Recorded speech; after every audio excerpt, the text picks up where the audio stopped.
Hello everyone, this is the Dendrobium wassellii. I think that's how you pronounce it. The Dendrobium wassellii Gold Country. I apologize if I pronounced that wrong. I purchased this one quite a long time ago, I have to say. I'm very embarrassed to say this, but I bought it about 2 years ago and it had 4 bulbs.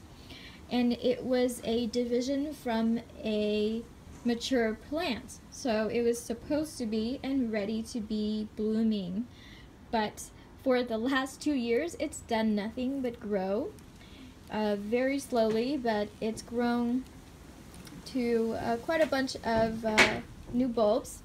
And I actually made it into a moss ball, so I just put sphagnum moss and I wrapped it around the roots, or the old roots that were there at that time.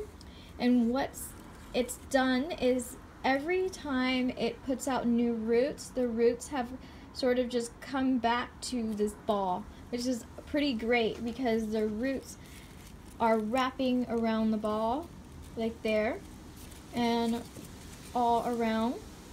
So these roots are going to be wrapping around there, and then these roots are going to be wrapping around there. I'm hanging this one upside down because I kind of wanted it to grow up. So this is a new bulb right here. And the roots are going to kind of wrap around this ball like air plants, where they grow up and then they turn into a ball if you turn it just right. So it used to be just sitting like this, and now I'm hanging it upside down. But finally it's bloomed. No fragrance that I can tell, unfortunately. And it's really tiny.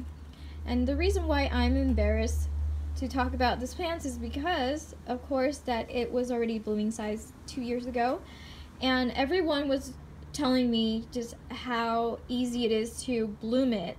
And of course, for the last 2 years, I kind of just gave up on it because I felt like it was never going to bloom. I also got one for my sister, and that didn't bloom either for 2 freaking years, and I feel really bad because she have it mounted and she's taking really good care of it, but it just hasn't bloomed. So seriously, about 2 weeks ago I was going to sell this plant because it did nothing for me other than grow. I mean, growing is good, but I really wanted to see some blooms. And sometimes, like, after a while, I just feel like giving up, especially when they might just not be good or they're just not good in my environment. So I really just wanted to sell it, and then I saw the flower spike and I decided maybe I'll give it another chance. So maybe it wasn't all that bad. So yeah, I just wanted to show you guys what this looks like. I'm sure a lot of you guys have no problem blooming it because it's supposedly very easy to grow. It just needs bright light and water if you're mounting it. And usually these guys, they like to wander off, so it's good to have them on a mount versus in a pot. And I just kind of forwent all that, is that a word, and just put it into a ball, no mounts whatsoever, and it grows pretty good. Alright, bye guys.